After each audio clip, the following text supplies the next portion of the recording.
Coming down in 3, 2, 1. In a world where danger lurks in the shadows, where the line between heroes and villains is blurred, a team of extraordinary individuals is about to embark on a mission that will defy the odds. Meet the DEINs, a group of the best in the business, each with a particular set of skills that makes them unstoppable. They may be strangers, but when the world is in peril, they come together as one. Get ready for the ultimate adrenaline rush as they take on the impossible. All right, welcome. Good morning. From neurotypical to neurodiverse to neurodivergent, there's a growing number of boxes, categories, and while adopters beam with confidence from feeling seen, the danger of separatism and isolation looms. If you're just joining us in the 2024 season of the DEIN Talks, we've been talking about mainstreaming and othering in March. Please feel free to go back and watch that episode. But in today's session, Not Your Type, Nexus of Neurotypes, we take on the justifications for forming an inclusive community while exploring individual human potential and discover how to support it best. The views expressed may not serve as official Right Fruit Foundation statements, but this information is not intended to replace medical or psychiatric advice. This session is being recorded and is live on Facebook. So good morning. It is fitting that we'll have such a wide range of guests for today's panel. It's quite literally the nexus of experts and advocates and lived experiences covering a range of perspectives. So let's hear a little about our panelists to start. Asia, let me talk a little bit about your experience and expertise. Asia Maxson is an actress, writer, and educator residing in Baltimore, Maryland. You can find her teaching college courses in speech and theater at Coppin State University, working on plays with middle school students through the Lyric Baltimore, or bartending at Baltimore Center Stage and other theater. Her self-published works include Goddess in the Game, A Poet's Tale of Love and Recreation, 2008, Reasons to Live, an album in 2009, This Is How We Heal, the obligatory Love album, 2015, and Before I Burn Out, Tales, Trials, and Triumphs of a City School Teacher in 2020. That sounds like a must read. Kiani Abdul Malik. Kiani is a West Baltimore native and founder of the Lupus Awareness and Support Organization, Found a Butterfly. She's also answered the call to action to serve as the chair on the Women's Commission for Baltimore City. Her motto, being a warrior doesn't mean you're physically strong. Instead, your mind forcibly decides that you will not lose. Kiani, give the audience a wave for us so they can see your wonderful face. Awesome. Okay, so now I'm going to pivot to Lola Green. Lola is the founder and CEO of Urban Indigo, Inc. Lola is a retired Air Force veteran that has been diagnosed with relapse remitting MS in 2011. And in 2018, after her son was diagnosed with autism spectrum disorder, she began teaching yoga to students and beginners in underserved communities. Lola's mantra is be you, be free, be inspired. Come on, Superwoman, come on in, give the audience a wave. I know they got to see your face. Awesome. All right. And then Sarah Campbell. Sarah Campbell comes from a higher education space, particularly career-based training, with experience ranging from admissions to academic administration. Sarah is an advocate for leveraging the strengths people bring to the table to build the bridge from where they are to autonomy. She is Latin and neurodivergent, and as she happily refers to it, neurospicy. Love neurospicy. Come on, neurospicy. Give the audience some love. Awesome. Thank you all for being here. All right, so let's open up the discussion with a video snippet to set the stage for the panel to join and react.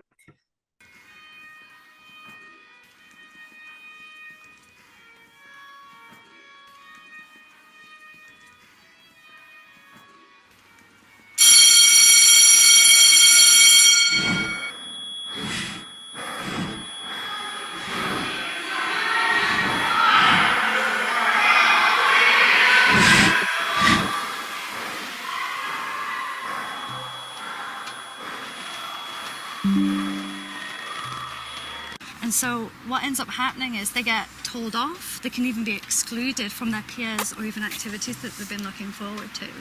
And that in itself has such a negative impact on a child's mental health and well-being. And we're actually finding that it's caused a fair bit of trauma that we're having to unpick now.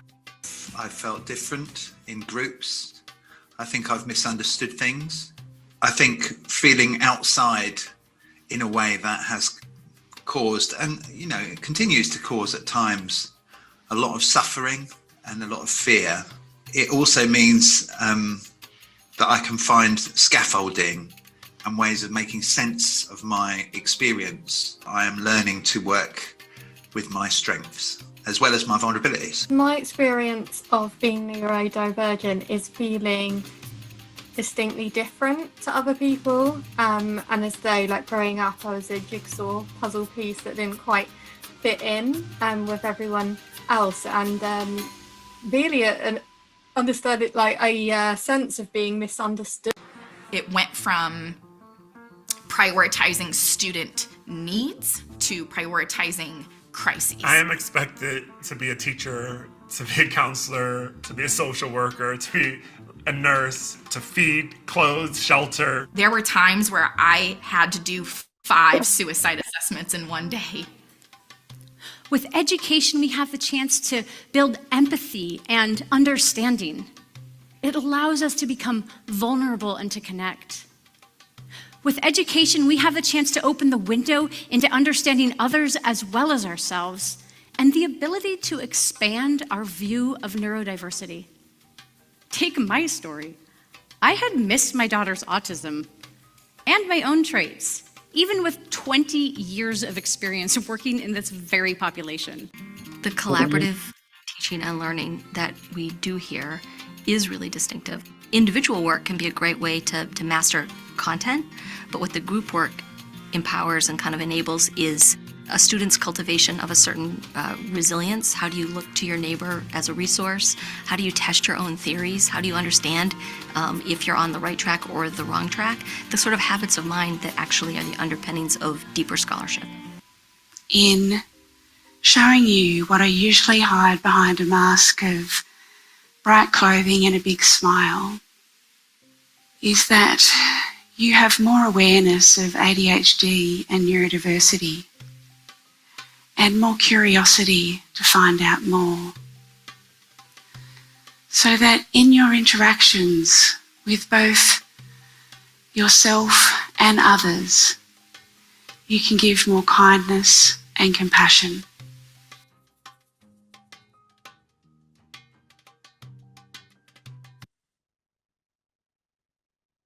Okay, so let's just jump right in. So when we talk about Nexus of Neurotypes, we're talking about a world, work, and classroom view that includes all of the variations.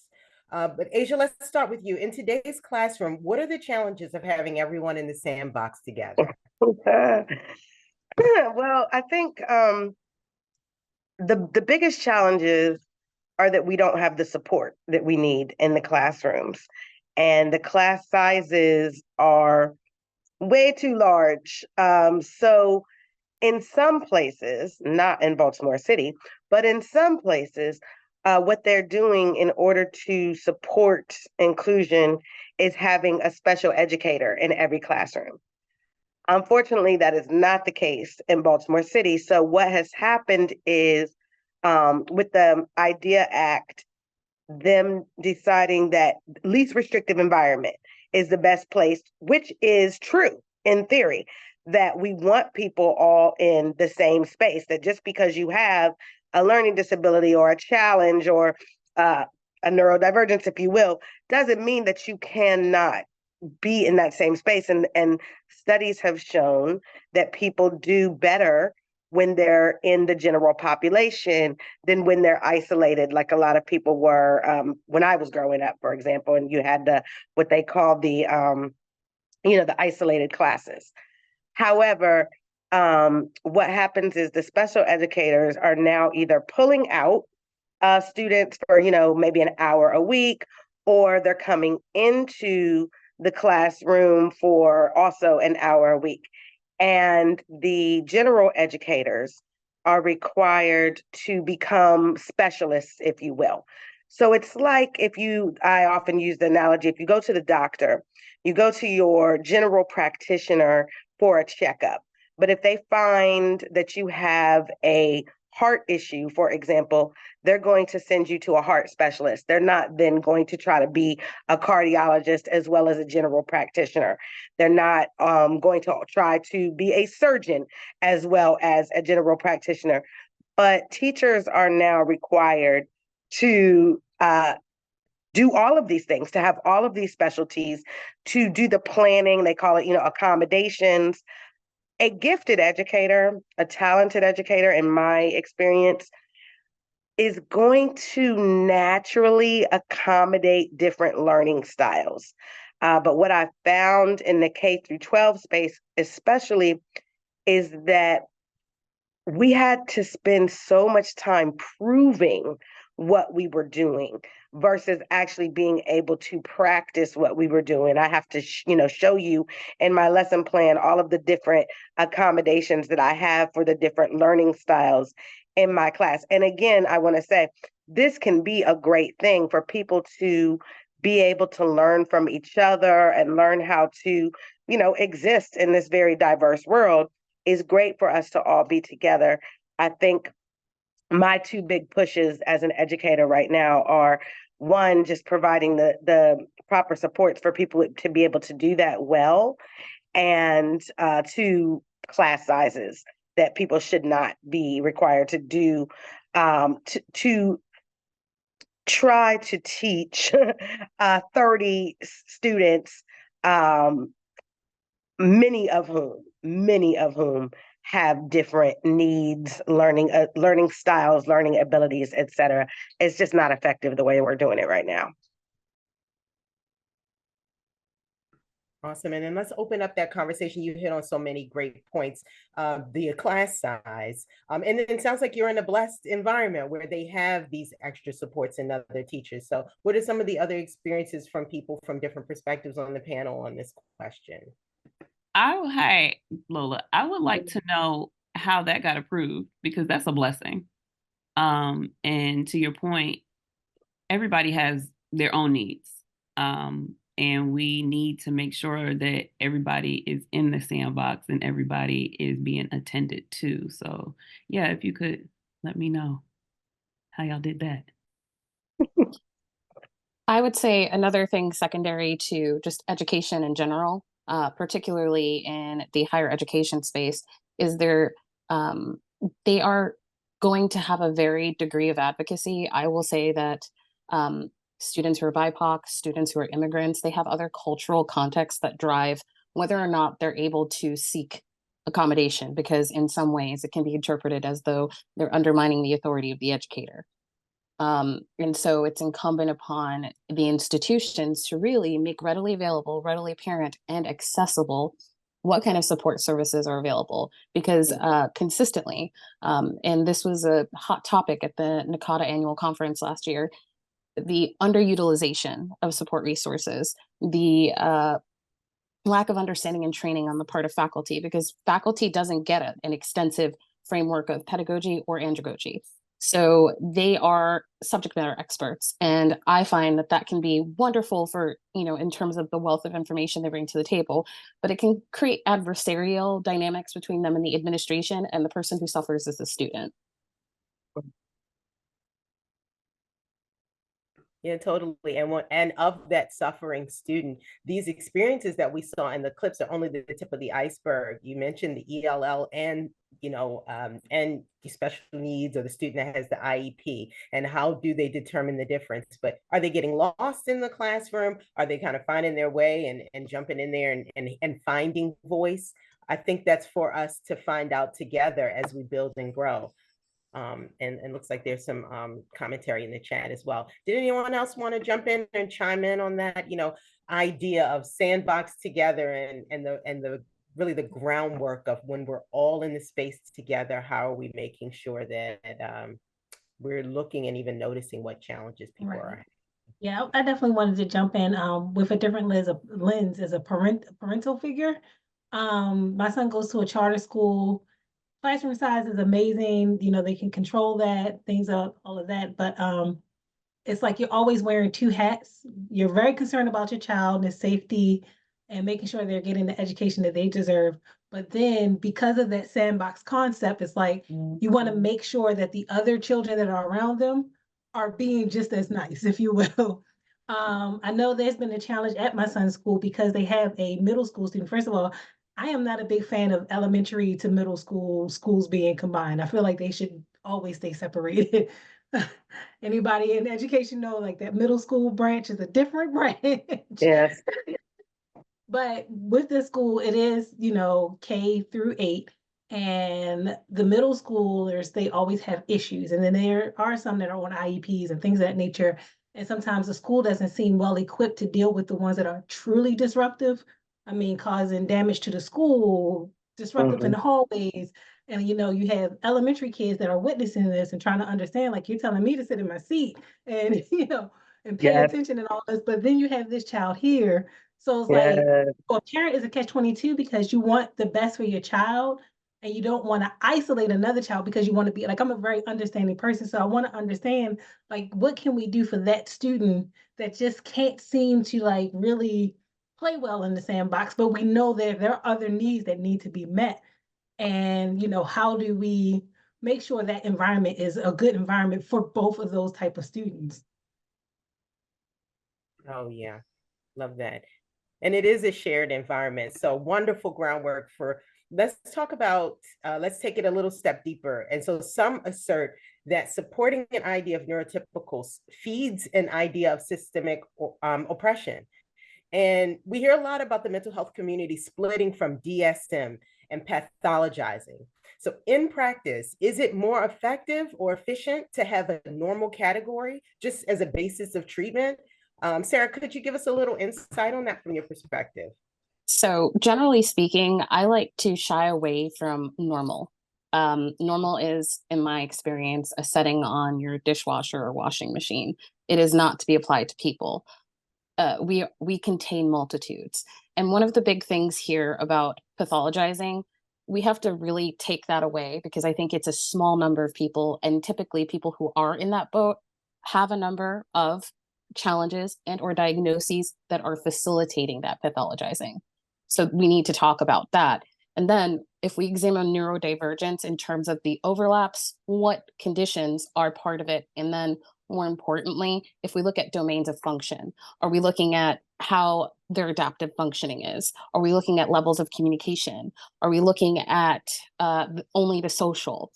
The biggest thing I would say that we have to watch for is neuroableism. And I have a really nice definition here.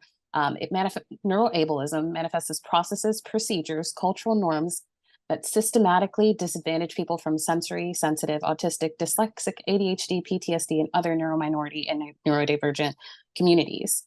It is systemic in that it encompasses discrimination, which includes hiring practices, work organization, cultural norms that are from the privileged lens of neuronormativity. And I say this because there's two things. With anything that you experience, there is a sense of intersectionality. And if you're not viewing your existence as intersectional, then you are doing yourself a disservice. So for instance, myself, I'm a female presenting person. I'm Latin. And so culturally, my parents didn't have the resources, the awareness, or the words to put to things. Whereas working with my own child, which is really what prompted this, I had no idea. I had various diagnoses throughout my entire life, like generalized anxiety, depression, and it was postpartum in getting help when I recognized I need something to change so that I can model for my daughter what it is to take care of herself and then also be the best mom I can be. I talked with my psychiatrist and she's like, hey, and this is a question that I would encourage anybody to ask themselves. Are you depressed? Or is it reasonable for you to feel depressed because you are trying to fit a world that's not built for how you are wired? You're trying to hold yourself to an impossible standard. So of course you're going to feel these things. So I like to use, I see someone said, I use optimal. Yes, I use that too, like optimized, within expectations, challenges, area of opportunity, and just continuing to speak on intersectionality. As a firstborn daughter, of, 3, I was parentified. All of these things impact how visible it was for me. And I think that largely that's the big thing when we apply for jobs, when we're in school, when we're trying to get accommodations. What is the cultural impact? Are our families or our, cultural backgrounds, do they vilify this kind of manifestation? So I think that these are mostly it's a matter of looking at how you're impacted and how you can make the world work for you versus trying to make yourself convenient for the neurotypicals. Totally. And this conversation is from this framing about having more tools and more vocabulary as technology for a bigger box, as opposed to a smaller. Of course, other people have Yes. different experiences as well. So I'd love to hear from chime-ins from other perspectives on the panel, one way or another on this. What do you all think?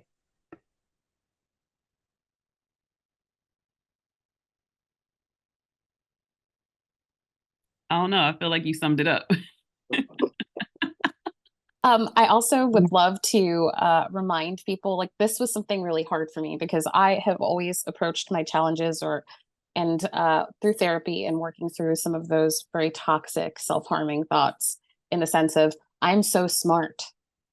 Why can't I figure this out for myself? And it's not a case of being smart or not. It's a case of understanding where you're coming from and changing the conversation you have with yourself. What are the expectations that are feasible? Can I redefine what success measures I'm looking at? Is it a successful day if I get my whole list done? Maybe for somebody who has the excess of executive functioning, for sure. But sometimes it's successful if I do one big thing. And so, as a consequence of shifting some of those definitions, I have found that a lot of that inner turmoil and some of that stress that comes with just being hard on yourself and internalized ableism fueling this distorted thinking, there has been a lot of relief in that regard. So I would encourage anybody who's struggling with the same to have that kind of gentle conversation with yourself in the same way you might talk to your child or a loved one. And I like the fact that you brought up the list. So it made me think about the list when I was in the military. So I was in the Air Force and I had a supervisor because they saw that I didn't need to write a list down. I could remember anything. I just tap it into my little fingers and I go about my business. And I'm like, well, I didn't get X, Y, and Z done. And she had me write out a list. I had the little check boxes. So check, check, check. And she was like, you have to prioritize. So what is priority for today? And pick 3 to 5 things to get done. And everything else, you can reorganize it the next day. And so that's something that has helped me, with organizing like my son's life. He's 8. So I do most things. And I'm just like, okay, I didn't get this done. I didn't get this. I didn't. Okay, that's tomorrow. But I had to bring that memory back because I was, like you said, being just really hard on yourself. And am I going to get this done? I see these super moms, I see, these super dads and all these people that seemingly are overperforming and they're not getting that stuff done. But thank you for speaking to that. Yeah, it's another thing that you mentioned, Sarah, that I want to highlight. I actually had it as a point for later on in the discussion is the intersectionality of things that people, tend to overlook because they just want to put you in one box. Like, okay, you have ADHD, that's your box, or you have lupus, that's your box, but not understanding there's so many layers to us. Like me as a Black woman, those are 2 layers within themselves. But then you add on whatever diagnoses that I may have, and then just my environment and things of those natures. Like, I'm glad that you brought that up because we're always, or people in general, are always trying to focus on one thing about a person, not understanding that there's so many things that intersect that brings that person forth. And also those different things need their separate attention as well. As an example, like I have a therapist just for me, as far as just my emotional mental health and dealing with PTSD. But now, after being diagnosed with ADHD, adult ADHD with an attentive type, now I need another therapist to help with that. And then I also have a couple therapists for me and my husband to help us to see eye and eye. Like, just like I think Asia, you mentioned earlier, when you go see a doctor and they're not equipped to deal with your heart or these special, your different organs, you are sent to specialists. The same is true for your mental health and for your emotional health. Like you have to see different specialists to actually really help treat you as a whole. Mm-hmm. Yeah, I would just add, what I'm hearing and thinking about a lot is this combination of self-awareness and awareness of others. And the self-awareness, what I heard Sarah talking about was like being able to accommodate ourselves. And I find that sharing, my own challenges with my students helps them to understand that we all need some sort of accommodations to navigate this world. So for myself, for example, I always tell them, okay, I was labeled gifted because I read, write, and memorize well. But if the test for intelligence had been, go 10 blocks down the road, spin around 3 times, and find your way back from where you just came from, right? They would have said something's wrong with your child.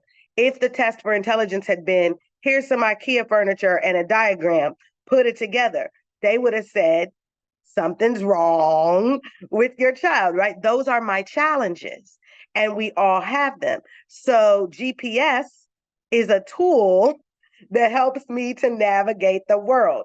My daughter kind of jokes sometimes, there's no way that you don't know where you are. You're 6 blocks from where you grew up. You've been here for, 20 some years. No, honestly, I don't. My brain doesn't work that way. And so when I share those things with my students, it allows them, to be vulnerable and connect with me in that way. Yeah, that doesn't mean that I'm clearly not a dumb person, right? But I do have a challenge in that arena. I also, on a larger level, I think it's a part of why we are meant as a society to be interdependent. Not all of us are going to be great at everything. So when I know my strengths, I can do that. I would say even my undiagnosed ADD can be a strength as a teacher because I'm actually always aware of what's going on in 6th, what's going on over here, and what's going on over there, what are you doing, and what do you got going on, and and that can be a strength. But I also tell them that in order to accommodate myself, I have to take notes. I'm taking notes right now on this conversation.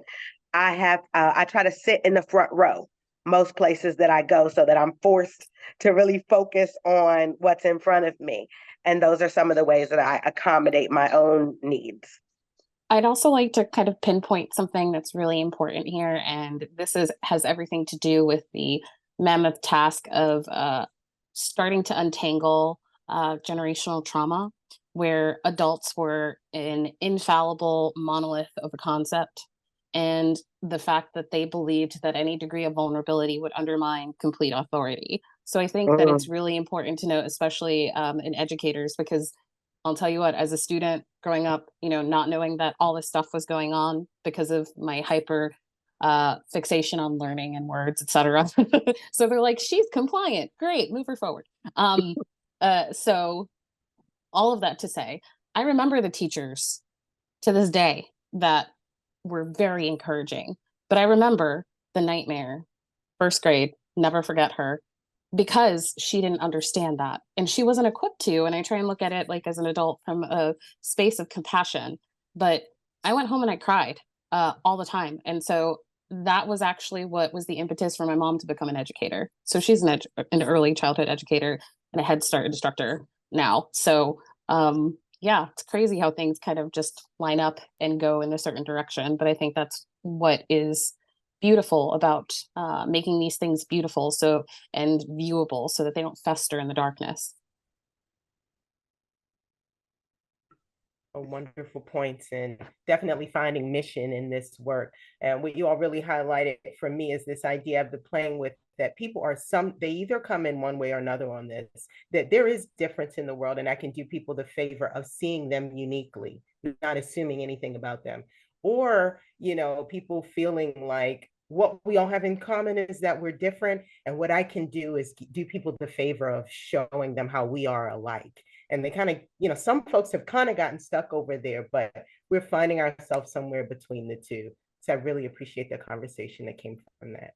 And I saw that it was going off in the chat as well. So awesome. If no other chime-ins, I'll move on to the next question on that. So we talk about the idea of being a salad bowl society rather than a melting pot. The idea being you keep your distinctness in a group. But as a culture, we tend to perpetuate similarity-based belongingness. I like you because we're just alike, sort of thinking. Or I want to be like the other kids so that they'll like me. So if we challenge that ideal, how does connection and community happen? I want to come to Lola to give us some insight from your perspective on that. Hey everyone, reporting live from Atlanta. Hey. Hey. Gosh, I really feel like, do you want me to talk about it from a parent perspective or just in general, how I view it? It can be all of the above, right? Your holistic perspective. Okay, great. I really feel like, and I hope it's okay for me to say this, I feel like you got to be a demon in these streets because everybody is just like you said, oh, I want to be like the other kids to be accepted. And which is crazy. I remember going through that in middle school, and the other girls aren't nice. They weren't nice. They weren't the nice girls. And God bless Facebook. Because I'm glad that my mom was like, no, you be who you are. And I'm happy, I listen to my mom because I'm here with you guys. As a parent, I just want my child to be kind, and I want others to be kind. And sticking to that, being an individual, so we have all these moving parts and being able to work together.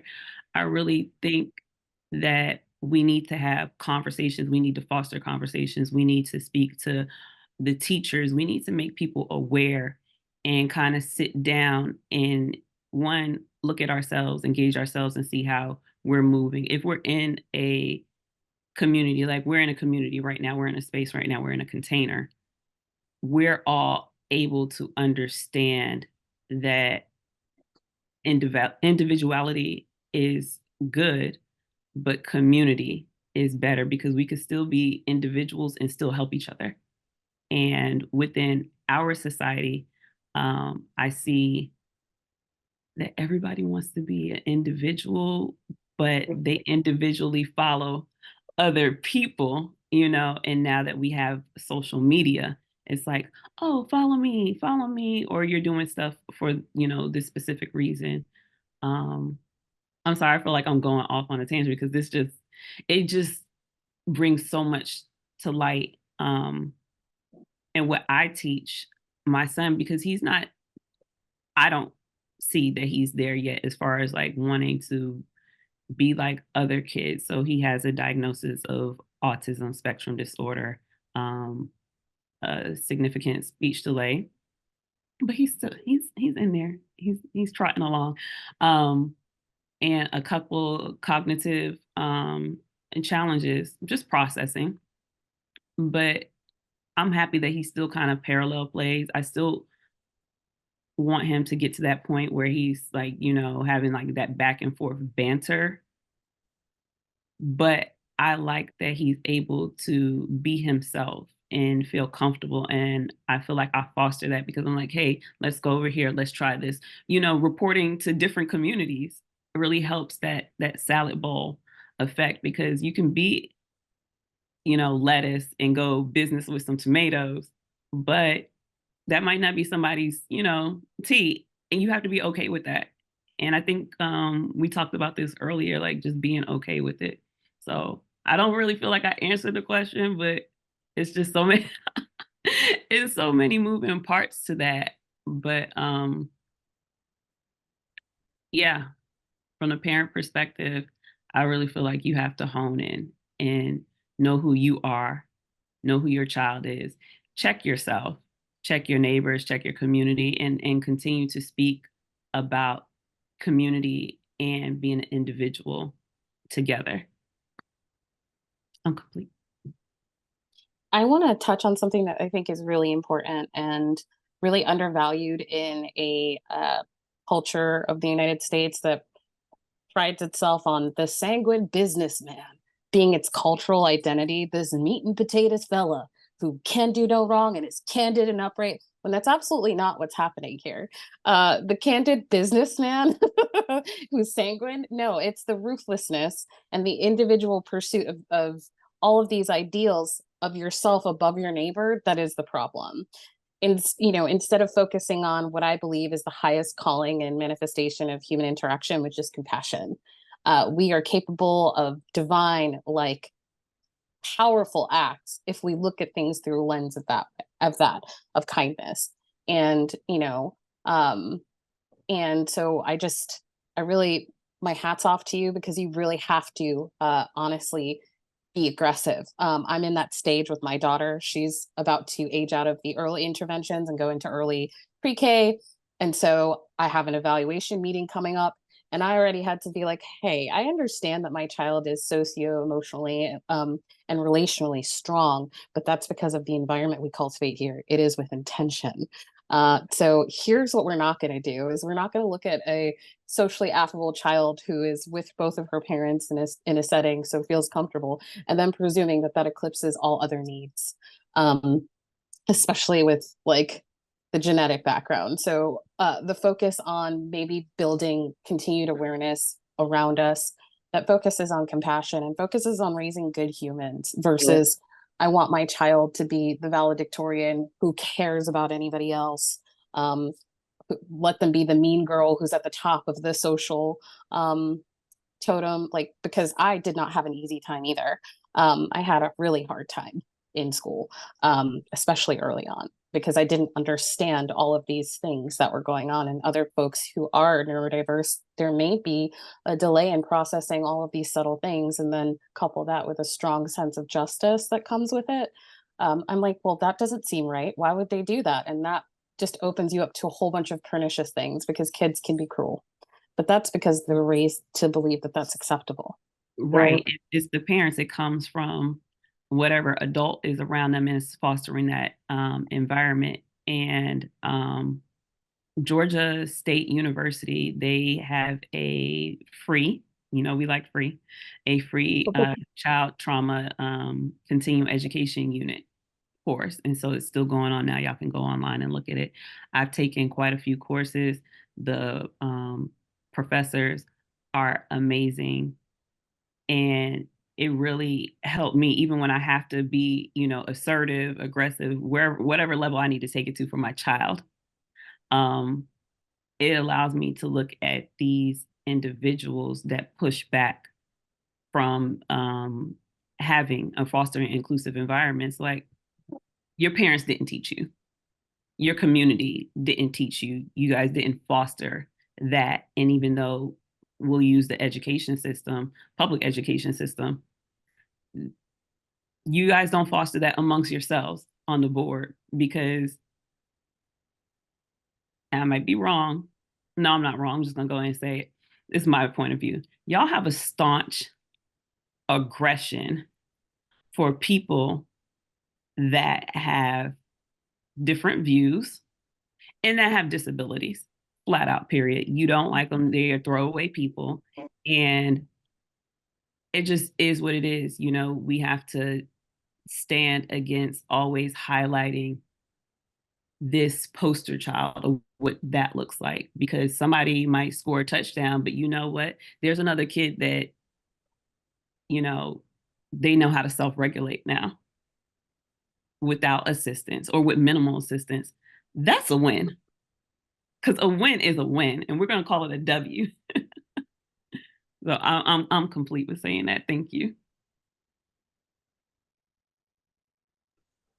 Yeah, way to call out, though. Way to call out some of the attitudes that we're seeing perpetuated in the schools, like just not liking different. And, maybe there's someone else on the panel who can speak to maybe where that perspective came from, the intent of it, even though what anthropologically, perhaps. I think if we examine anthropological tribalism, where if somebody looked different from me, there's a chance that they're going to be a direct competitor for resources, and I could be in danger. And yeah, okay, great. We have that, that's built in. But because we have moved towards a so-called civilized society at this point, we should be looking at the commonalities, because when you break everything down, what do we want? We want clean water, we want food, we want safety, and we want the ability to flourish. All of us want that.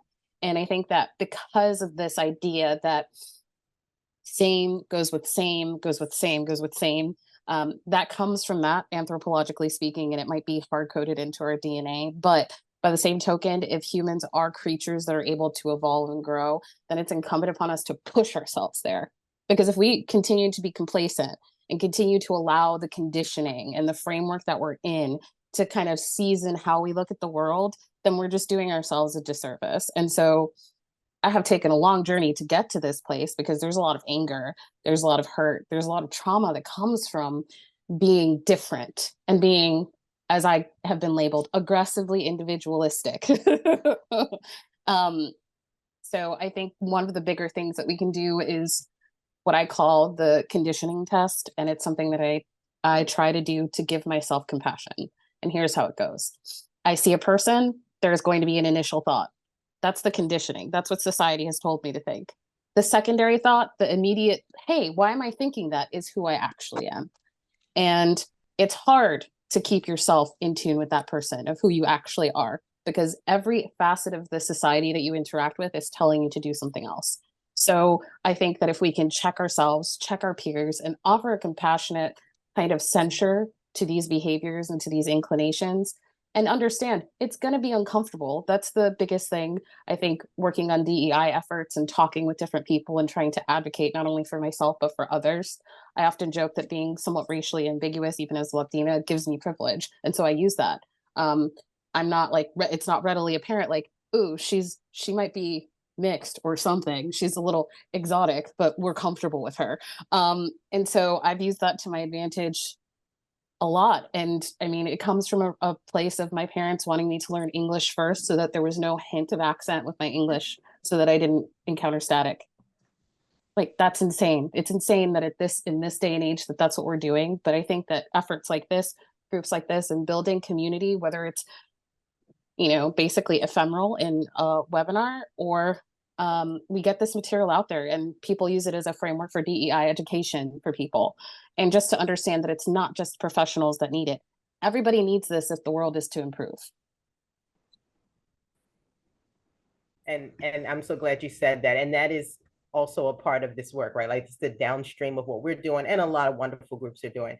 But Asia is, I'm sure some of this you've heard before, and also, ground us in your lived experience so we can have that full conversation. What does that look like when it comes to controlling a group of students? Or maybe controlling isn't the right word, but how do you factor that out? What was your road to getting to be that gifted teacher that you talked about earlier, that some are not quite at yet? And yeah.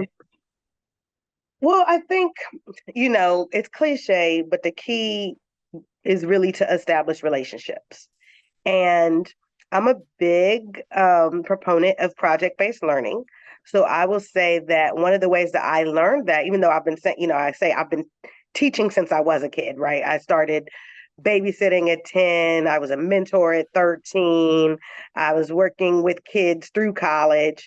But once I got to grad school, I taught a particular class of kids, and it was in the morning, and I was always late.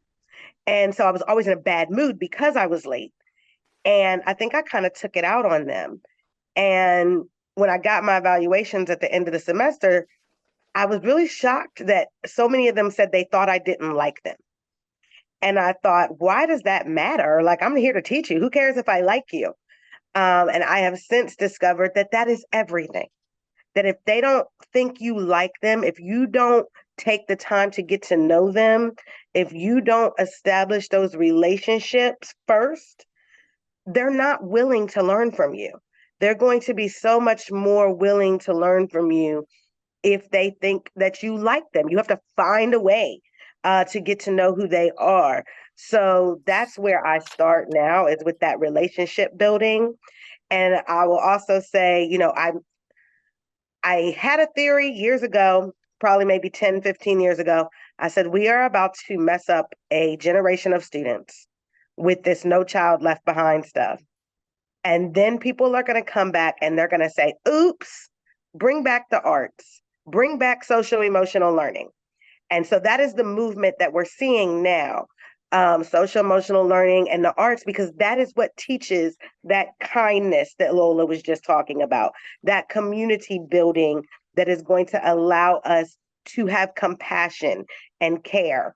You know, one of the charter schools that I taught in, shout out to City Neighbors. City Neighbors has some really good things going on when it comes to values. And one of their values is compassion and care.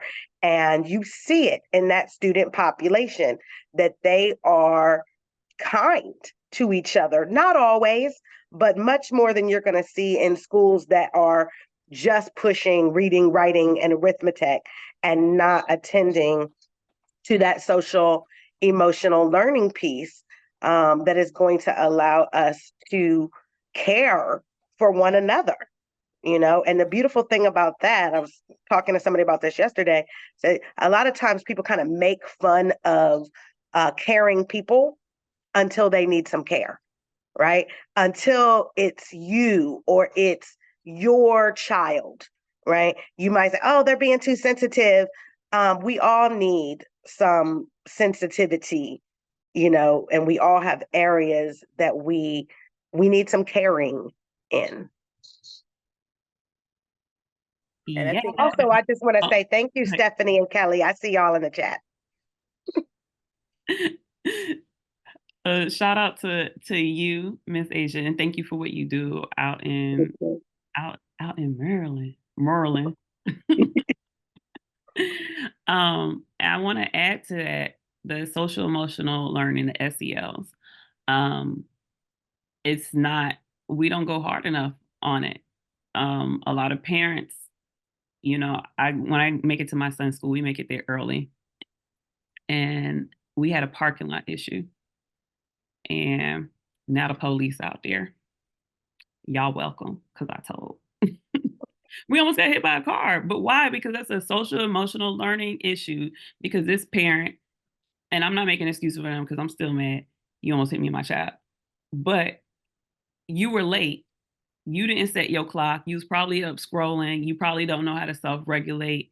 And now you got to hurry up, drop these kids and boogie on to your job because you can't get fired because you need that job.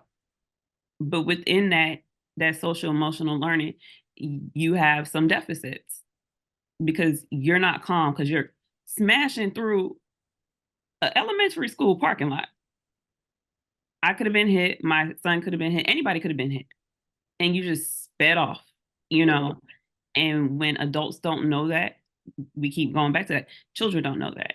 And so, like you said, bringing back the arts, these things that will calm the nervous system. Within yoga, I chose to teach yoga. I think it was like 2018 I started, and just being in there with a bunch of, you know, us and, well, girls at that. I was one of 3 chocolate faces in there. And I was like, I need to pivot because this is not it. You know, people complaining like, there's no more mats, there's no more blocks, there's no more straps. And I was like, okay, how do I pivot? Children. When I started teaching children yoga, these kids were just happy. They're like, and it was like, okay, yeah, it is, right? And you don't really have to stay in that flow. You just flow with the kids. You're making stuff. I have a goldfish right here, so I'll use this for an example. We built stories. Okay, what is this goldfish doing? He's in the air, or just something like that. It depends on where the child is, but they're happy that you're talking to them. So to your point, liking, kids want you to like them. People want you to like them in general. Yeah, but I would teach them those SELs. Let's get down on the floor. What are you feeling today? Why did that make you feel that way? How did you respond? You know, within their capacity, because all children don't have words, and you know, so I would structure the class however it need to be structured. But let's get to it. Let's make you feel better so your parents feel better, so the community feels better. It all echoes out. So I just want to say thank you for what you do. Thank you for bringing that up, because SELs, okay, we need a shirt. Yeah, and thank you, Lola, because the other thing I always teach my students is breathing as a life skill, and so yoga is one tool to do that, but that is a great way to regulate our emotions. Yes, and if y'all want to try something, sensory input. So a lot of us, we go from needing that sensory input to being overstimulated. If you put your hand out, just use your other hand, make a fist, tap up, tap down, tap back up, and put your hand down. You feel it's weighted. And that can help your kids regulate. And within yoga, whatever you do to one side, go ahead and do the other. So we're gonna tap up, tap down, tap back up.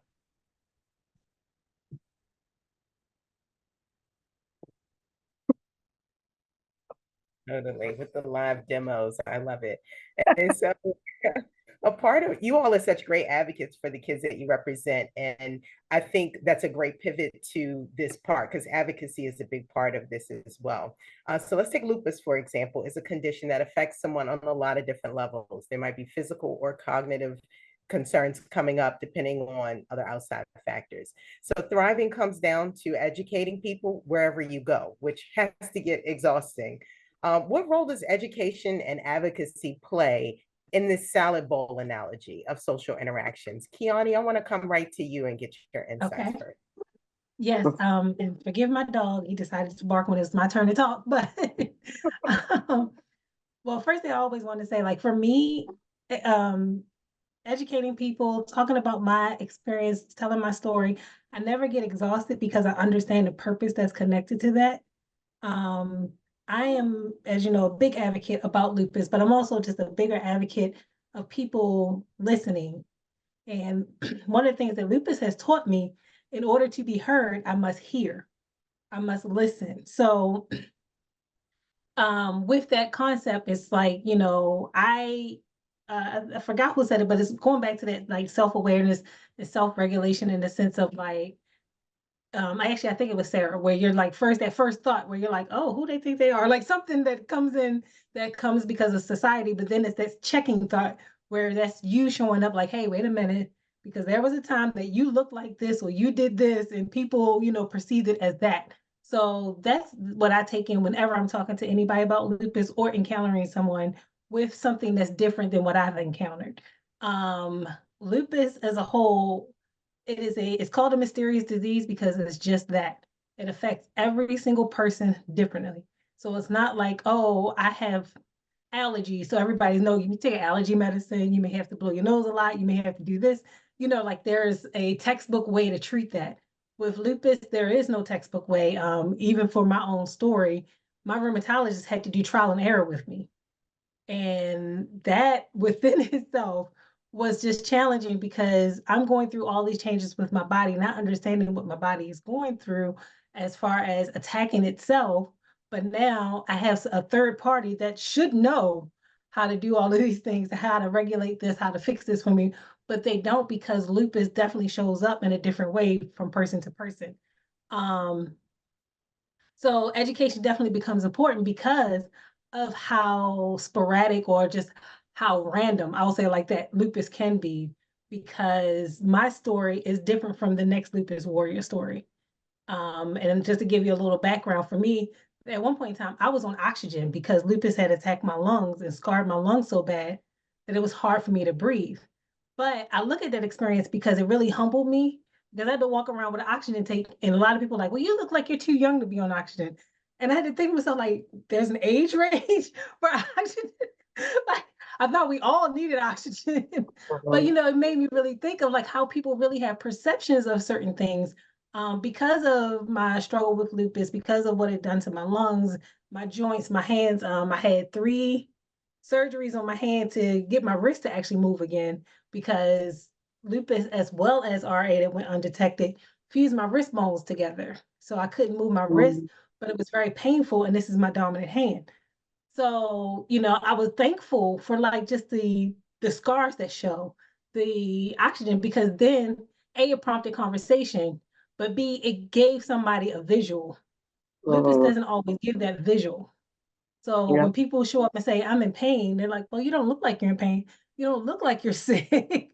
It's like, it becomes a challenge. And now I do have to educate you to let you know that this disease affect people different, and it affect one person different day to day. There's been days I couldn't get out of bed because I just was so tired, or my body hurt so bad. I tell people in the early part of my story, when I didn't even know I had lupus going on, and I had a doctor chalk everything up to postpartum because it was shortly after I had my son, and my childbirth was the onset for me for lupus. And, I had to tell people, like, my husband had to help me in and out of the bed, on and off the toilet. Basic things that we take for granted. Like, how often do you have to think about going to the bathroom? Being able to just go to the bathroom on your own. So, it opens, once you go through an experience like this, it opens you to a level of sensitivity, because there are a lot of people that the basic things that we take for granted, they actually have to put thought towards it.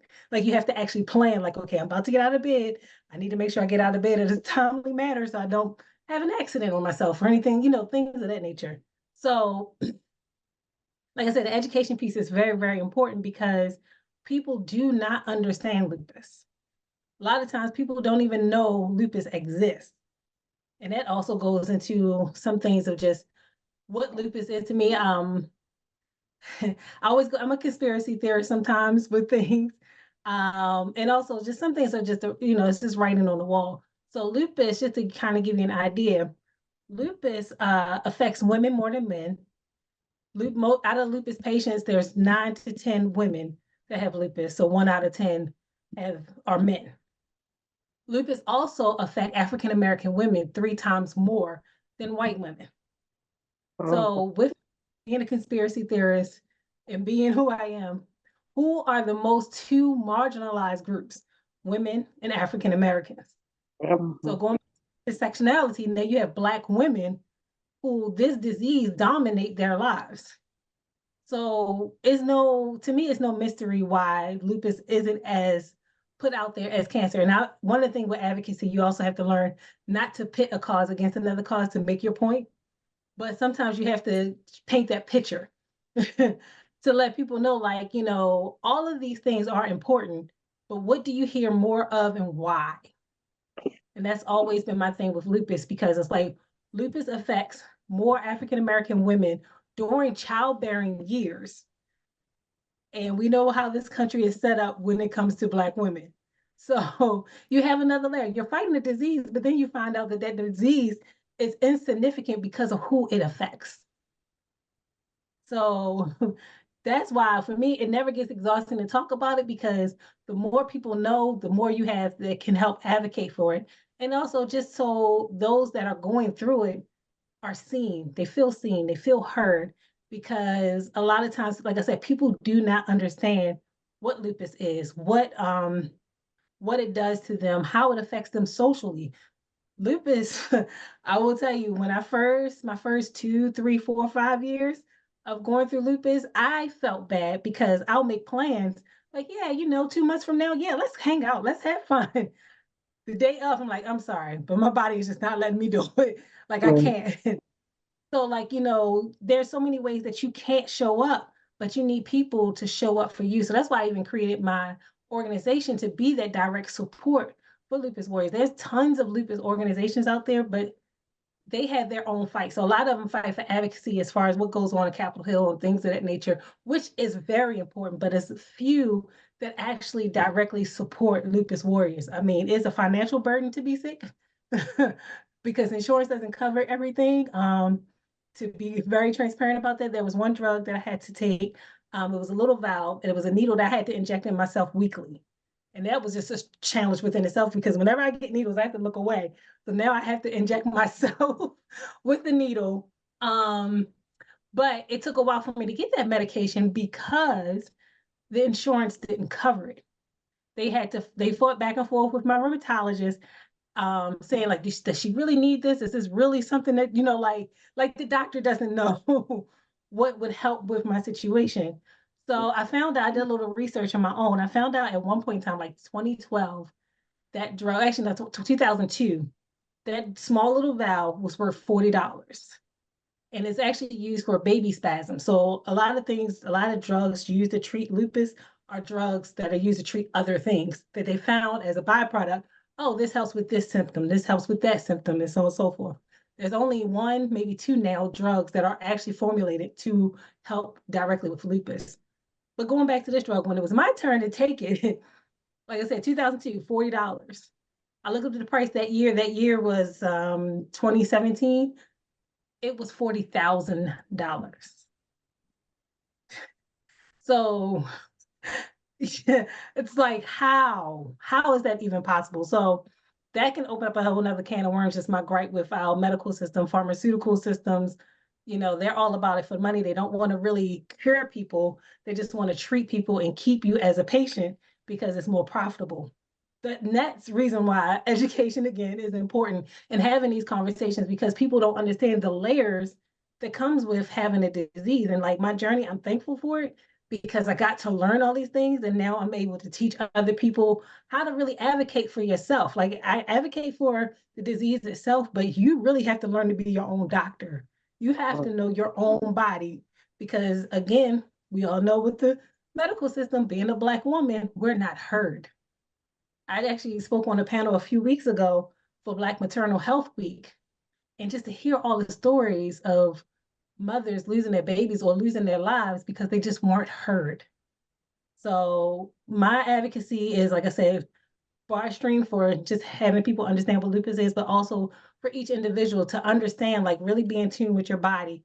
When you know something's wrong, fight hard for it because they will try to dismiss you and tell you that you're crazy or you're losing it. You don't understand what's really going on. This is what you need to treat you and try to push you along because our healthcare system, you're just a number. They're just trying to push you through. So, I mean, saying all that all the time, one could think it could get exhausting, but I'm passionate about it because I really want people to understand and really be able to just get to that next level, to get from surviving to thriving. That's always been my goal. Get from surviving to thriving. To kind of piggyback off of your experience, and so I'm Latina, and my mom, she has several different autoimmune issues, the primary being IBS. And then she had a whole bunch of reproductive health issues with endometriosis, and that causes a lot of scar tissue.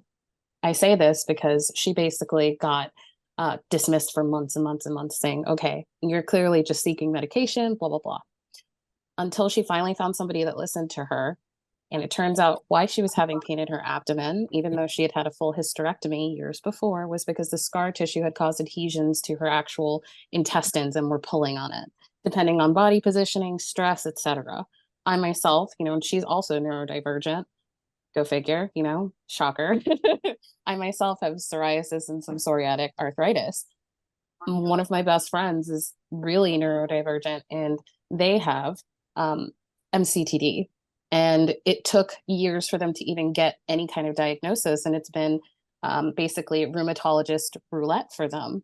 But I would like to also, for folks that maybe are trying to, because unfortunately this is the world that we live in, where we're speaking our lived experience, and it's dismissed in favor of a clinician who has like a semester, and like of that semester, maybe 2 hours worth of understanding on that specific thing. Look at the minority stress model. It talks about the internalizations of this person's minority or marginalized identities and how it affects every single aspect. Then you look at higher rates of, particularly in Black women, maternal death. It's like something like 33% more likely. Yes. The fact that Black people, men, women, non-binary folks, they don't get pain medication because there's still the pervasive myth that for some reason, if you're Black, then you don't feel pain. And then you couple that with the misogyny that accompanies all of this, even for, and this is an outlier because this was my best friend, she's white. For months, she struggled to get treated for abdominal pain, unknown cause. they kept treating her for STIs and women's problems. She finally was able to get a diagnosis, stage 3 colon cancer. Thankfully, she's in remission. But imagine if she had not been white. I ask myself these questions, and it infuriates me because, again, all of these things that shouldn't have an impact on your accessibility are absolutely the things that are the biggest impacts to your accessibility.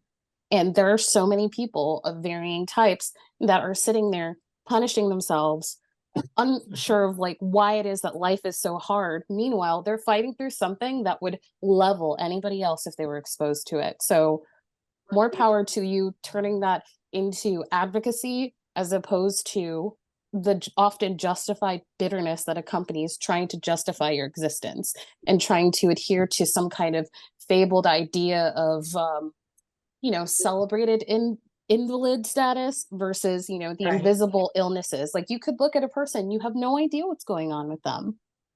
So like, I think that just like many of the other roles here, that advocacy, especially first person, is huge, and you are changing the world. I just need to say that. Thank you. I really appreciate that. Definitely appreciate that. Yeah. And I mean, even to expand on what you just said, it's just like, it's really sad because you're fighting multiple battles and you're just human. You're fighting all these battles just to have basic rights. I mean, if you go back to the fight of civil rights, it's really sad that in 2024, we're still having such stories, but it's being masked now. It's not as blatant as it used to be. But it's definitely really sad to have to fight so much just to say that I'm worthy of a life lived to the fullest. Yes, I just want to chime in. Thank you for your story. It pulls on the heartstrings. Someone I know and I love, she adopted me. She's my sister cousin. She has lupus, and we used to call ourselves the disabled Barbies, rolling around feeding. Like, girl, I'm in so much pain, but my hair is cute today. This is a win. and I just remember we both would just be cold together, freezing together, just going through all these things. So just thank you for what you do. Because like I said, I have MS, and I'm just like, whatever, I'm going to go about my business over here. But for you to stay in it and continue to educate people on what it is and be open and really be in that advocacy space. Like, ooh, almost knocked over my computer trying to clap for you, okay? Like, it really does mean a lot because access, and no matter what you have going on in your life, we all need access to resources. And then when we talk about the medical system and getting access to that, it's just like the have and the have not. And what's causing these disturbances, and why is it that most Black women are being affected by this disease, and a lot of it has to do with stress. Yep. Yeah. I was diagnosed at 26. I was living my best life in California, and I was like, hold on, this isn't right. And like you said, that advocacy, we have to advocate for ourselves, because how are we going to advocate for other people if we're not able to advocate for ourselves? So thank you for what you went through, what you go through, and what you do for the community. Because if it wasn't for that warrior spirit, I mean, not to be grim, but any one of us could be dead. 100%. I definitely agree with that sentiment. 100%. I mean, I know for me, the main tool I had to help push me through, like I said, my onset was childbirth. So I had a kid to take care of. And I'm like struggling through this while trying to raise a newborn. But he was my why. Like, no, I can't let this beat me because my child needs his mother. Oh, I'm trying not to get emotional, but it's the truth. So like he gave me the strength that I need. And then it just blossomed into this world that I didn't even expect to be a part of. But I'm so thankful for it. And like another thing that triggered me while you were talking, another thought that came to mind was going back to being a conspiracy theorist, is also the foods that we have access to. Yep. Through this journey, I've connected with a nutritionist who's been super amazing, but it always like irritates me because I have to pay out of pocket to get extensive blood testing to find out what foods are causing problems for my body. Like something as small as watermelon. I don't know about y'all, but I love me some watermelon, but it causes me inflammation. And I didn't know that because, Wow. they send out this whole generic list, watermelon is good for inflammation. Well, not if your body doesn't know how to process it.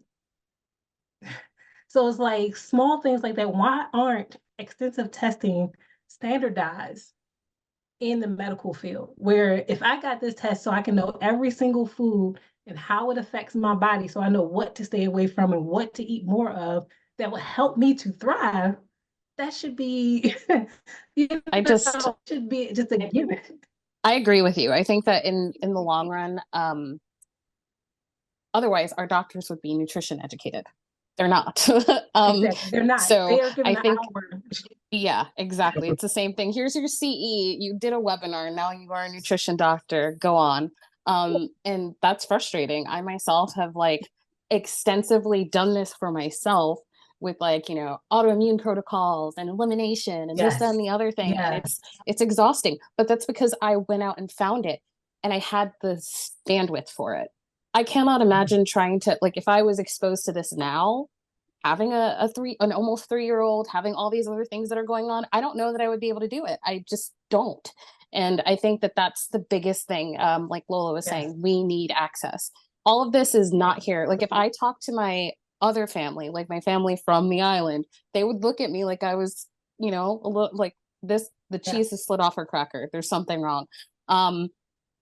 Because of this cultural lack of awareness, and then this tendency here in the States, particularly from non-minority folks, to assume that everybody has the same access everywhere, including same access to fresh food, that food deserts don't exist, that government assistance isn't heavily biased in calorie rich but nutrient poor foods. All of these things that kind of just build this whole picture. Holistic views are important. And to kind of contextualize that a little further, I come from an occupational therapy background. And so occupational therapy in particular looks at the person not as, okay, well, they're having trouble with this one skill.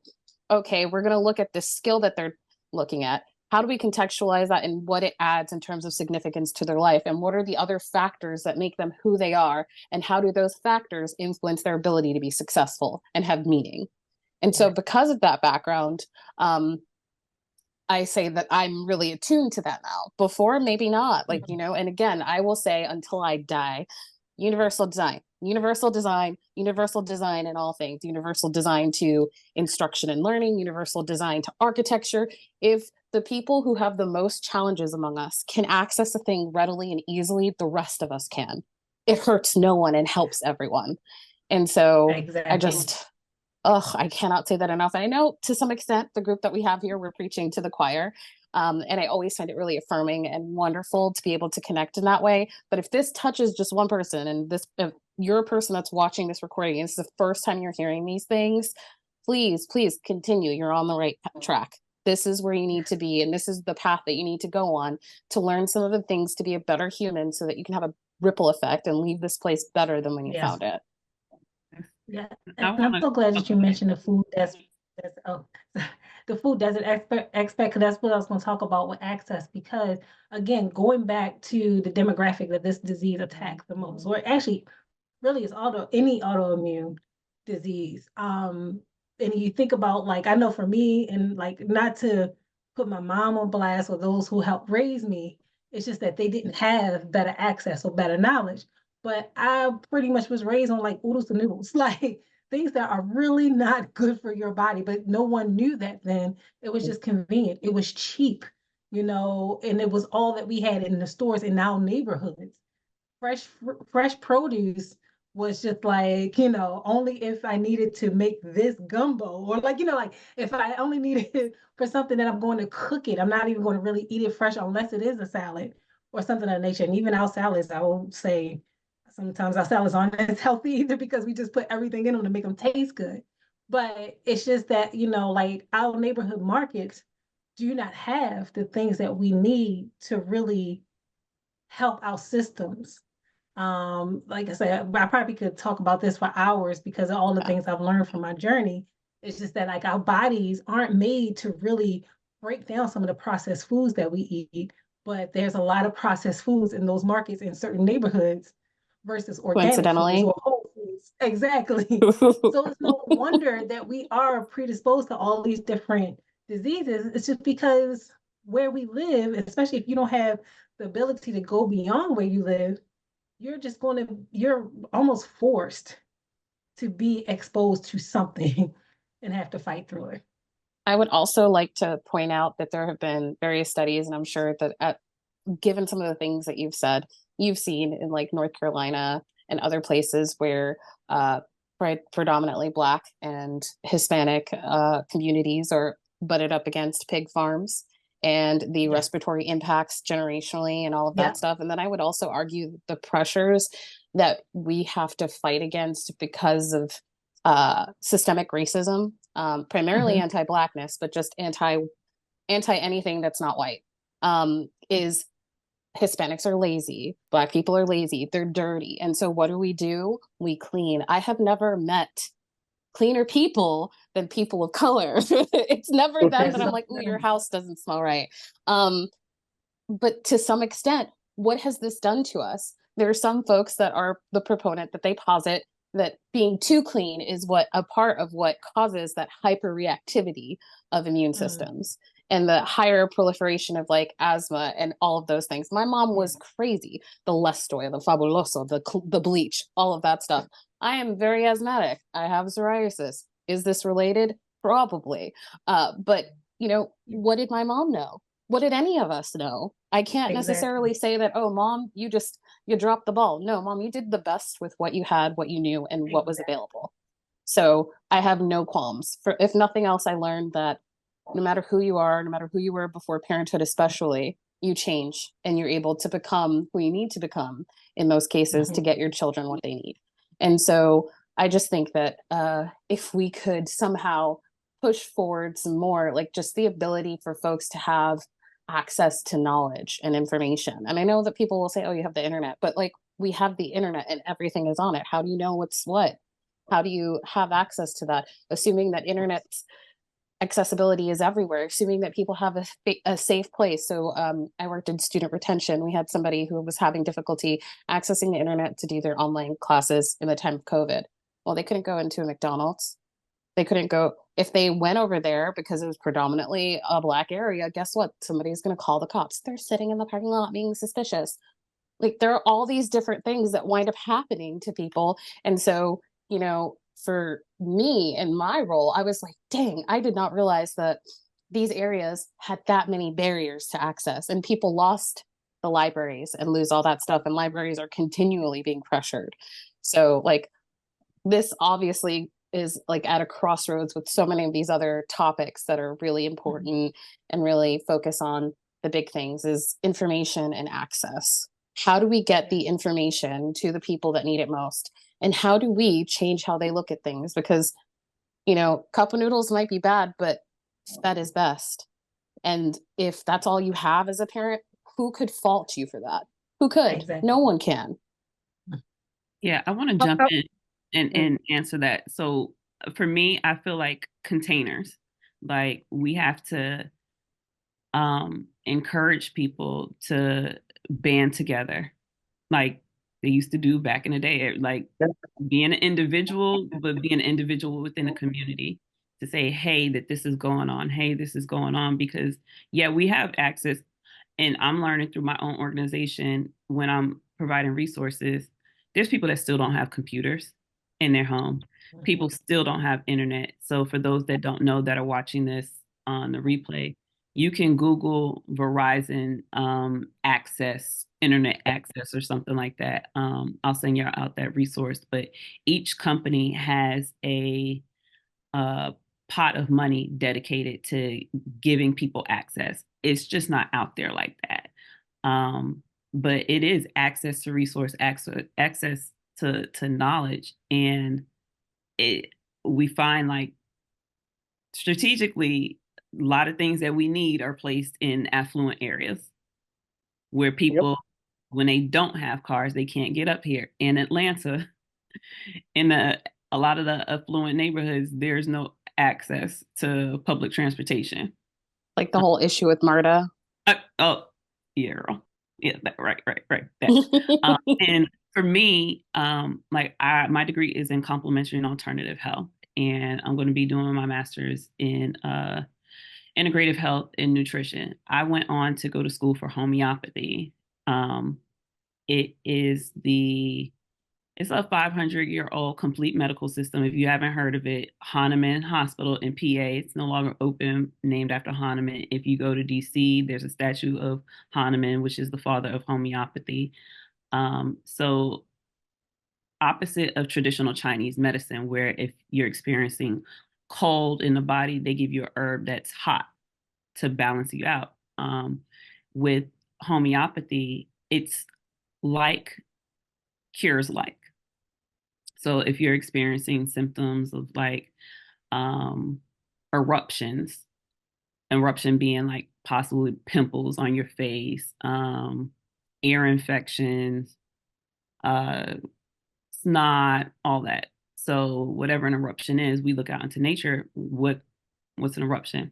Volcano. Was that fire and brimstone? Sulfur. So sulfur would possibly be a remedy for that. Yeah, kind of. So if you go to school to be a naturopathic doctor, you're going to learn homeopathy. That's kind of one of my goals, but it helps out with everything and anything. And what I wanted to say about the access into systemic racism, when I was going through my bachelor's program, I had a teacher, I can't even remember her name. And if I did, I would say it. She claims to be the mother or the pioneer of midwifery. I still don't know which way to say it properly. And it's just like, ma'am, no. First of all, the granny nannies. That was a thing. And also, too, you can say this because you had access to publishing. And the way that she treated Black folks versus white folks and even our Latin sisters in a class that were white presenting was totally different. We had a sister in there that was like, oh, I want to be a herbalist. And the woman said, the teacher, no, said, make sure you're an honest one. Baby, screen capture. Because I'm sending this to the dean because I'm telling on you. As an administrator, nothing fills me with more dread than the idea that someone would speak so far out of pocket in that way to another person. But I mean, it's prevalent. That's another like facet towards oppression. And then something I read recently that I think is a really good encapsulation of neurodiversity and how it can be a strength for society if it's factored in, is that often the neurodivergent among us are canaries in the coal mine to inequity, to different practices that are problematic because of a variety of reasons and variety of presentations. And so I think it's incumbent upon us to understand that when we get this feedback, when we are in these situations where things are reflected back to us, we have to kind of step away, take ourselves out of the equation, and look at what the bigger picture is and how am I hurting or am I helping? And sometimes the best way that you can help is to be quiet. And I think that there are a lot of people who have not learned that. And it stinks, but I'm a very outspoken person and I'm the first person to be like, hey, this isn't about you. We need to be quiet. This person is speaking. Let's elevate them because this is not about our experience. And just because you haven't experienced it doesn't undermine the reality of this for other people. Right. Like, if you didn't see the wind, but you feel it, someone else felt it blowing, you'd be like, oh my God, that doesn't exist. You're off your rocker. It's just a lot of myopia and a lot of static that includes things like virtue signaling, weaponizing of tears and upsetness, all of those things that really, again, wind up creating static and driving away from the point, which is that the rich diversity, culturally, ethnically, looks wise, phenotype, neurotype, what have you, is what makes humanity so strong. Yeah. Sameness is often, I'm sorry, go ahead. I was going to say that's a great point, and I know that we're against the clock. I think it's such an overlapping and bounding conversation. Like, we can talk about this for hours, but you all have brought out at that moment at which you're quiet, that neurodiverse person or whomever has to be willing to speak and say what their experiences are. So I'm just going to segue to the audience for a moment, because I know we've got some significant voices in the audience too that just want to chime in. What kind of reaction are you having? You can raise your hand or kind of first one off mute sort of thing. Just for a few minutes, let's see how you're checking in here, what resonated with you, or if you have something you want to add to the conversation. My name is Carl, and I was introduced here by Lola. She's one of my good sisters, good friends. Now, I don't have much experience personally with a child or children that have, any kind of challenges in that area. But one thing that was kind of tugging on my heartstrings as every one of you spoke is the fact of confidence. So I grew up in Queens, New York. I never went to school in Queens. I always went to school in Brooklyn. If you are familiar with how New York is, you can hop on the train and you could get just about anywhere. So my school was about an hour, on a good day, on a regular day, about an hour away from home. That was normal for me. Now, when I got to high school, or when I was going to high school, I didn't bother even applying to the school that I really wanted to go to, because for me, while I was considered above average amongst my peers, I didn't have the confidence in myself to even apply myself to anything that was challenging. So I stuck with what was safe for me. And granted, I did learn a lot of things in that school that I did get accepted to. But I'm 37 now, and I was listening to a podcast maybe a couple of weeks ago, and I'm currently in tech, and I've been in tech for the last couple of years. And the guy was saying that he's pretty much well known in his field. He makes great money and things like that. And he went to the school that I ultimately wanted to go to. And it made me think that, okay, at 37, I am a little under a year left for finishing a master's in tech, in IT. Well, actually, it's a dual program, so it's master's and it's bachelor's and master's. And I'm absolutely breezing through that program. But if I had decided to say, you know what, maybe I'm going to give myself the challenge of doing this 20 years ago, my life would be a lot more progressive than it is. Granted, I'm very happy about where I am and the lessons and the experiences that I've learned, but I had the access. I had all of it. My parents made great money. I came from a 2-family home. We lived in a great environment and things like that. I had an amazing support system. I had I had great teachers in school, but all of the access didn't make a difference if I didn't have the confidence in myself to even say, you know what, I'm going to challenge myself because I have the time now. I'm in school. My job is school.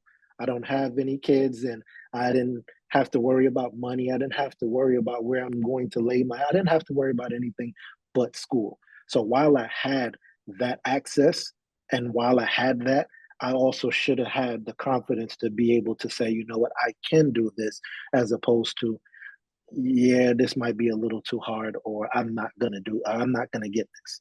So with any challenge that your child has, one of the pillars to be able to get them over any hump is the confidence to be able to say, like, I can do this. I'm worth whatever this looks like on the other side of this wall. I'm worth getting there. I'm worth putting in the energy. I'm worth the challenge. So that was it. Oh, thanks for chiming in with that. I think that's a wonderful, just button on the conversation, because we could overflow into how our ideals of coping with oppression have caused us to be okay and just kind of, okay, it's fine, but how there is this next kicking into gear, ready, active. I'm going to advocate. I'm going to write my senator. I'm going to speak up when I can't see the board, or if the teacher gave the homework and I didn't understand, I'm going to ask her. I'm going to do what it takes to get what I know I need, and embedding that in us so early, and not just the self-regulation, it's going to be okay, that we could have a whole nother hour just seated in that. So I thank you for adding that perspective so much. And I thank each and every one of you for being on this call today. I mean, this conversation, I say this maybe every time, but this conversation has topped every DEIN Talks that we've had so far. Just the level of synergy and the energy. And I mean, it was Lady Courtroom in here today. So I just want to give our speakers a minute. If you've tuned in and 12:30 was your hard stop, I understand the recording will come out. But if you have just a minute, I want to give our speakers a minute to tell us a little bit about what they're working on and how we can reach them. So I'm going to go in the opposite order of how I did earlier. If you have an email address you want to provide to the audience, pop it in the chat, and I'll make sure it goes up on the website. So Sarah, a little bit about what you're up to and how we can reach you, and then I'm coming to Lola after you. So right now I was let go as a reduction of force in my previous position. So I'm looking for my next position, but I will be starting and finishing out my bachelor's in computer science. So hopefully I can leverage that to get into ed tech. But if you've got any stuff that is remote, or you need somebody that is an excellent communicator, both verbally and written, I'm your girl. Feel free to email me. My email address is salexandriacampbell@gmail.com, and I'll go ahead and I'll pop it in the chat. Awesome. Lola? Hey, real quick, Sarah, connect with Carl. Tech over everything. Okay, so I'm Lola. I am the founder of Urban Indigo Foundation. You can find us at www.urban, U-R-B-A-N, indigo, INDIGO.org. A couple things that I'm working on. Getting money for these children and these families. We just received some bikes from Purchasing Power. Thank you, Purchasing Power. And Coca-Cola, always. Yeah, I'm super excited. Thank you to Kelsey for hooking that up. I can be reached at lola@urbanindigo.org, and any families that need help, any type of assistance, just whatever you need. It doesn't matter. You don't have to be in Georgia, although we service Metro Atlanta as far as having events in Metro Atlanta, but we service anybody. Come on, come all, come as you are. Thank you. Awesome. Thank you. I know, and reach out to her. They're doing scholarships over there. That's what Birdie told me. So next I'm going to come to, okay, well, we have Asia up. So I'm going to come to Asia next. Asia, what about you? Oh gosh, what am I doing? Just still teaching and writing. The thing I am kind of excited about once this semester wraps up, I have a friend in Atlanta who is working on a book around the show Atlanta. So I'm writing a chapter for that about Black men and vulnerability.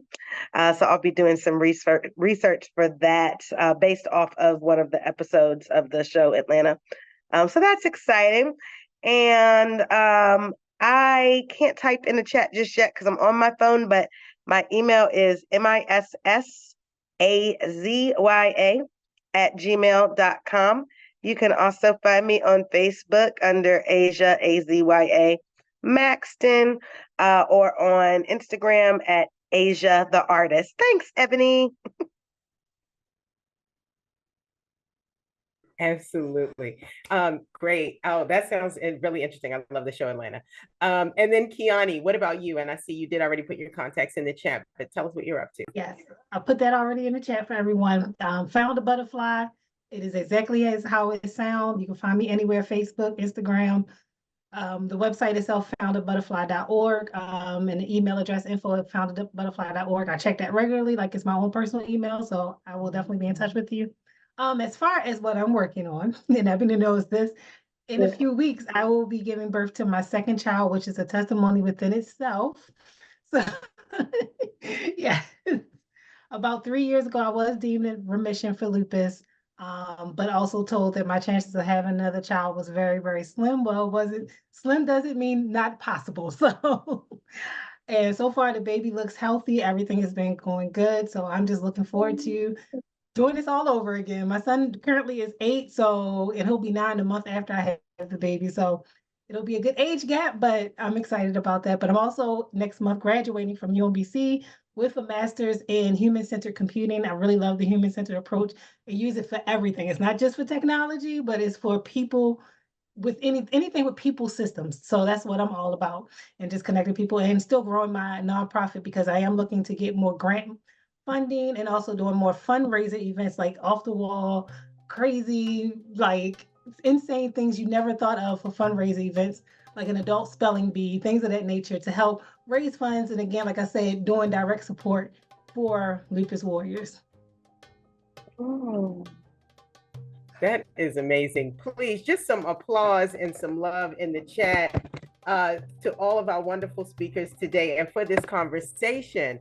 I haven't heard this conversation anywhere. And, you know, when I say, well, if you don't see it around what you need, you got to create it. So that's why we're here today. So the mission is going to continue with Ripe Fruit. You can go to ripefruit.org to find out what we're up to. We're on Instagram, Ripe Fruit Creative. A special thanks to everyone involved. Karen, our engineer, big ups to you. You did a great job orchestrating everything. And just check the website to get how to get in touch with our speakers. Again, just humbled and a wonderful thanks for everyone that's here. Thanks for coming out and enjoy the rest of your weekend. You get to go weekend now. Bye.